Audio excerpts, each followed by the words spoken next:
যদি আপনার মনে হয় যে দেয়ালে পিঠ ঠেকে গেছে, কেউ কিছু করতে পারছে না আপনার জন্য, আপনি পরিপূর্ণ ইয়াকিনের সাথে, দৃঢ় বিশ্বাসের সাথে এই 4টা আমল নিয়মিত করবেন। এবং আমি বহু মানুষকে পার্সোনালি এটার পরামর্শ দিয়েছি, ওনারা আমল করেছেন, আমল করে উপকৃত হয়েছেন।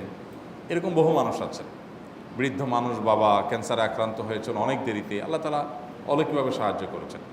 হ্যাঁ, কখনো যদি আল্লাহ তাআলা এই আমলগুলো করার পরও আমার বিপদ দূর না করেন, তাহলে হয় আমার আমলের মধ্যে কোনো ত্রুটি ছিল, অথবা আমার এই বিপদ দূর না হওয়ার মধ্যে আমার জন্য কোনো কল্যাণ নিহিত ছিল।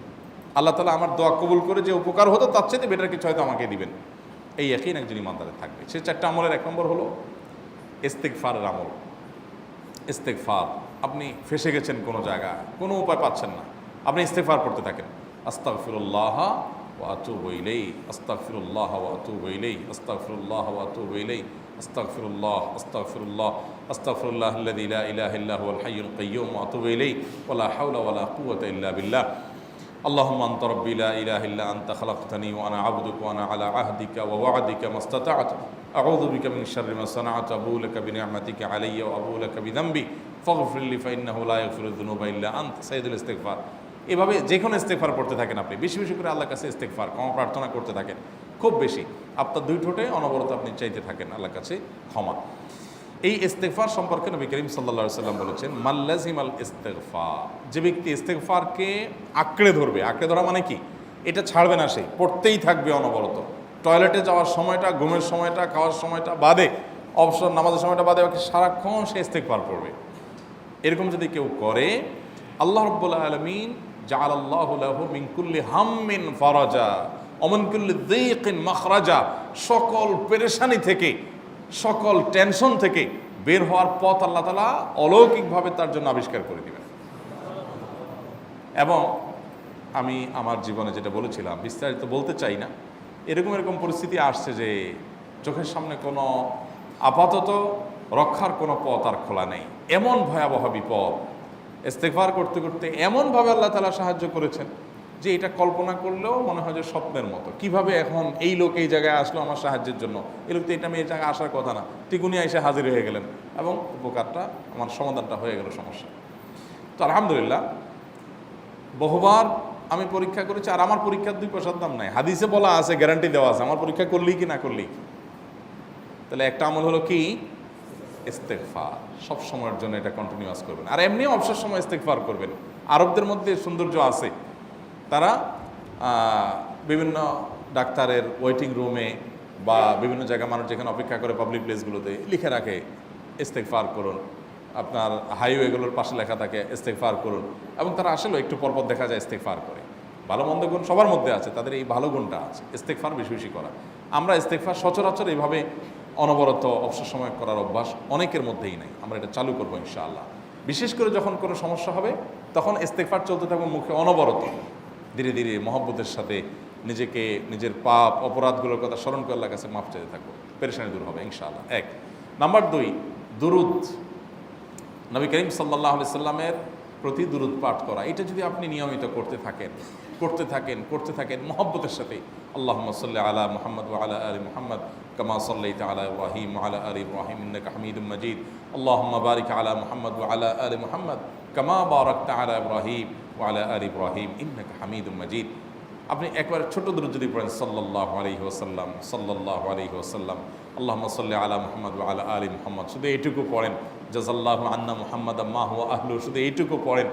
আপনি এভাবে যেই কোনো দুরূদ নবী করিম সাল্লাল্লাহু আলাইহি ওয়াসাল্লামের প্রতি যদি পড়েন এবং পড়তে থাকেন অনবরত, ইস্তেগফারের পাশাপাশি দুরূদের ক্ষেত্রে নবী করিম সাল্লাল্লাহু আলাইহি ওয়াসাল্লাম বলেছেন যে এইটা তোমার জন্য যথেষ্ট হয়ে যাবে। তুমি যদি আল্লাহর কাছে আর কোনো দোয়া করতে না পারো, শুধু দুরূদটা পড়ো, তোমার সব পেয়ে যাবে, কিচ্ছু লাগবে না। এক সাহাবী বলছেন, রাসূলুল্লাহ, আমার দোয়ার মধ্যে দুরূদ কত পার্সেন্ট রাখবো? আমি তো আমার অনেক কিছু আল্লাহর কাছে চাইবো, দুরূদ মানে তো নবীজির জন্য দোয়া, মানে আমার জন্য তো আমি দোয়া করবো, আপনার জন্য দোয়া কত পার্সেন্ট করবো? 1/3, 1/4, তারপরে হাফ, এবার বিভিন্ন পার্সেন্টেজ বলছিলেন তিনি। নবী করিম সাল্লাল্লাহু আলাইহি ওয়াসাল্লাম বলেছেন যে হ্যাঁ, এর বেশি করতে পারলে আরও ভালো, আরও ভালো। তো ভদ্রলোক এর বেশি, ওই সাহাবী রাদিয়াল্লাহু তাআলা আনহু, তিনি এর বেশি বাড়াতে একটা পর্যায়ে বলছেন যে আমি সব দোয়া আপনার জন্য করি। নবী করিম সাল্লাল্লাহু আলাইহি ওয়াসাল্লাম বলেছেন, তাহলে তোমার আর কোনো দোয়াই করতে হবে না, এর মধ্যে সব দোয়া চলে আসবে। কারণ আপনি যদি বলেন আল্লাহ আপনার নবীর প্রতি আপনি রহমত নাজিল করেন, আপনার নবীর প্রতি আপনি শান্তি নাজিল করেন, আপনি যেটা দোয়া করেন, তো আল্লাহকে আল্লাহর নবীর প্রতি আপনি রহমত নাজিল করতে বললে আল্লাহ তাআলা আপনার প্রতি রহমত নাজিল করবেন কি করবেন না? আপনি কাউকে খুশি করতে চান, কার কাছ থেকে কিছু আদায় করতে চান, তার ছেলেটারে যদি হাদিয়া তোহফা দেন, আদর যত্ন করেন, তো বাই ডিফল্ট অটোমেটিকলি ওই লোকের সিম্পেথি আপনার দিকে আসবে কি আসবে না? চোখ বন্ধ করে আসবে। তো আল্লাহর নবীর জন্য যখন আপনি দোয়া করবেন তখন আল্লাহ তাআলা আপনার মধ্যে রহমত নাজিল করবেনই, এটা নবী সাল্লাল্লাহু আলাইহি ওয়াসাল্লামের ওয়াদা। যে কোনো পেরেশানি, তিনি আরো বলেছেন যদি কেউ দুরুদের আমল করে নিয়মিত, আল্লাহ রাব্বুল আলামিন তার সকল পেরেশানির জন্য যথেষ্ট করে দিবেন। এই আমলটাকে সবগুলো দূর করার জন্য যথেষ্ট হয়ে যাবে। এই দুরুদের আমলটা আমি দেখেছি সুবহানাল্লাহ গুলির মতো কাজ করে। আজকের ঘটনা, এক ভদ্রলোক সকালে একটা টেলিভিশন চ্যানেলে, বেসরকারি চ্যানেলে প্রোগ্রাম শেষ করে নামছিলাম লিফটে, তো উপস্থাপক উনি বলছিলেন যে ভাই মানে দুরুদের আমল পড়ে আমি কিছুদিন আগে একটা ইয়াতে মানে এমন একটা অবস্থা যে এইটা থেকে বের হওয়ার কোনো পথ আর নাই, শুরু করলাম দুরুদ অনবরত, এরপরে আল্লাহ তাআলা আমাকে এমনভাবে উদ্ধার করলেন আমি কল্পনা করতে পারিনি। আলহামদুলিল্লাহ এই আমলগুলো করে অনেক ভাইরা আমাকে অভিজ্ঞতা জানাইছেন যে আলহামদুলিল্লাহ তাদের অভিজ্ঞতা হলো কি। হ্যাঁ, ওই যে বললাম কখনো যদি আল্লাহ তাআলা আপনার দোয়া কবুল না করেন তাহলে হয় আমার ত্রুটি আছে, আর না হলে আমার জন্য আল্লাহ তাআলা এর চেয়ে বেটার কিছু রেখেছেন, আমি সেই ইয়াকিন রাখবো ইনশাআল্লাহ বিইذنিল্লাহ। আর এই দোয়াতে সমাধান হবেই হবে সে বিশ্বাস থাকতে হবে। নবী করিম সাল্লাল্লাহু আলাইহি ওয়াসাল্লাম বলেছেন, হাদিসে কুদসিতে আল্লাহ বলেছেন আনা ইনদা যান্নি আবদি বি, বান্দা আমার প্রতি যেমন ধারণা করে আমি তেমন আচরণ করি। আপনি যদি চিন্তা করেন করে দেখি হয় কি না, দেখি ট্রাই করি, তাহলে ওই আল্লাহ তাআলা বলবেন ঠিক আছে দেখতে থাক। আপনি যদি ইয়াকিন করেন যে না নবী করিম সাল্লাল্লাহু আলাইহি ওয়াসাল্লাম যে বলেছেন অতএব সেটা হবেই, আর আল্লাহ রাব্বুল আলামিনের কাছে আমি ওইভাবেই চাবো যে আল্লাহ দিবেনই, আমি নিয়েই ছাড়বো, ইনশাআল্লাহ গুলি মিস হতে পারে, আপনার দোয়া মিস হবে না। ওই ইয়াকিন, ওই ঈমান আমার মধ্যে আনতে হবে, চেষ্টা করবো তো ইনশাআল্লাহ। তাহলে দুইটা আমল হলো, ইস্তেগফার আর দুরুদ। 3 নম্বর আরেকটা আমল হলো দোয়া ইউনুস। দোয়া ইউনুস, লা ইলাহা ইল্লা আন্ত সুবহানাক ইন্নী কুনতু মিনাজ জালিমিন। বেশি বেশি পড়তে থাকবেন, যখন বিপদে পড়বেন ইস্তেগফার আর দুরুদ পড়বেন সবচেয়ে বেশি, আর মাঝে মধ্যে দোয়া ইউনুস, লা ইলাহা ইল্লা আন্ত সুবহানাকা ইন্নী কুনতু মিনাজ জালিমিন। আল্লাহ সুবহানাহু ওয়া তাআলা কোরআনে কারিমে এই দোয়ার পরে বলেছেন ওয়াকাযালিকা নুনজিল মুমিনিন। এই দোয়া পাঠ করার মাধ্যমে ইউনুস আলাইহিস সালামকে পৃথিবীর ইতিহাসের সবচেয়ে অলৌকিক ঘটনা, সকল সায়েন্স, সকল আপনার বিজ্ঞানের তত্ত্ব সবগুলোকে আপনার সবগুলোর বিপরীতে বা সবগুলোকে আপনার ভুল প্রমাণ করে দিয়ে ওই জায়গাটার জন্য আল্লাহ তাআলা ইউনুস আলাইহিসকে মাছের পেটে ঢোকার পর সেখান থেকে আবার জীবিত রেখে বের করেছেন। অক্সিজেন অভাবে সেখানে এমনি মারা যাওয়ার কথা, আরও নানা কারণে মারা যাওয়ার কথা, তাই না? কিন্তু আল্লাহ তাআলা তাকে রক্ষা করেছেন, কারণ উনি ওই বিপদে পড়ার পর থেকে এইটা পড়তেছিলেন, লা ইলাহা ইল্লা আনতা সুবহানাকা ইন্নী কুনতু মিনাজ জালিমিন। তো আল্লাহ তাআলা কোরআনে বলেছেন এটা ইউনুস, তার নবী ইউনুস আলাইহিস সালামকে আল্লাহ তাআলা এটার মাধ্যমে রক্ষা করেছেন, সেটা তার জন্য খাস না, এটা তার জন্য স্পেশাল না, বরং আল্লাহ বলেছেন ওয়াকাযালিকা নুনজিল মুমিনিন, এটা দিয়ে আমি তাকে রক্ষা করেছি, একইভাবে ঈমানদারদেরকেও এইটার মাধ্যমে রক্ষা করব। এটা বড় অস্ত্র পেয়ে গেলাম। দোয়া ইউনুস বেশি বেশি পড়বো ইনশাআল্লাহ, লা ইলাহা ইল্লা আনতা সুবহানাকা ইন্নী।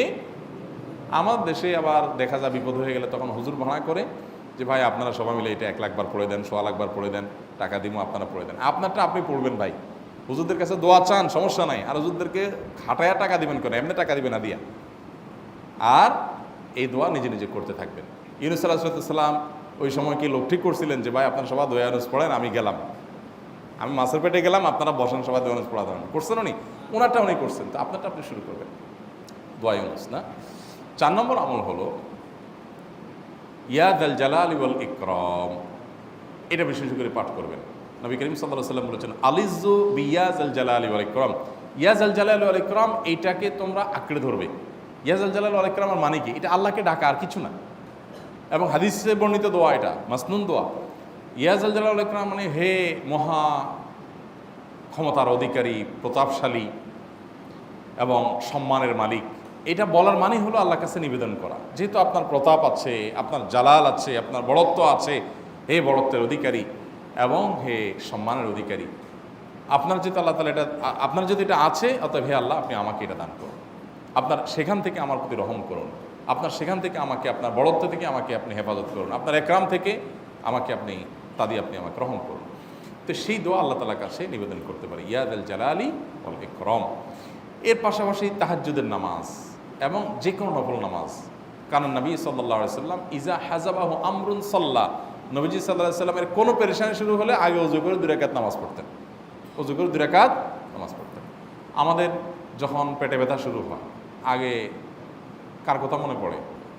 ডাক্তারের কথা মনে পড়ে। যখন গায়ে জ্বর আসে সবার আগে মনে পড়ে কিসের কথা? নাপা, নাপা, ঠিক না? জ্বর আসছে গায়ে, সবার আগে আমরা কি চিন্তা করি? নাপা। নাপা আপনি চিন্তা করেন, খান, নিষেধ না তো, ওষুধ গ্রহণ করা সুন্নত। নবী সাল্লাল্লাহু আলাইহি সাল্লাম নির্দেশ করেছেন ওষুধ সেবন করতে, আপনি করেন, ভালো কথা। কিন্তু ইমানদার সব কিছুর আগে ব্যথা আসছে, তাহলে ব্যথার জন্য একটা ওষুধ দোয়া শিখেছেন, দোয়াটা আগে করবে, পাশাপাশি ওইটা করবে। এলো ইমানদারের কাজ। আমরা আজকাল ইমান থেকে অনেক দূরে সরে গেছি। আল্লাহ আমাদের সেই ইয়াকিন দান করুন। তাহাজ্জুদের সময় দোয়া, অনেক বেশি দোয়া কবুল হয়। তাহলে 4টা আমল ইনশাআল্লাহ আপনাকে এই ভয়াবহ বিপদ থেকে উদ্ধার করার জন্য সাহায্য করবে ইনশাআল্লাহ। সে ইয়াকিন নিয়ে করবেন। সেই সাথে as-সাদকা তারদুল বালা, দান সাদকা করা, অন্যান্য যে আমলগুলো আছে টুকটাক সেগুলোর সাথে সাথে চালানো। বাকি এই 4টাকে বেসিক্যালি একটু জোরভাবে করতে থাকা। আস-সুন্নাহ ফাউন্ডেশন, উম্মার স্বার্থে সুন্নাহর সাথে।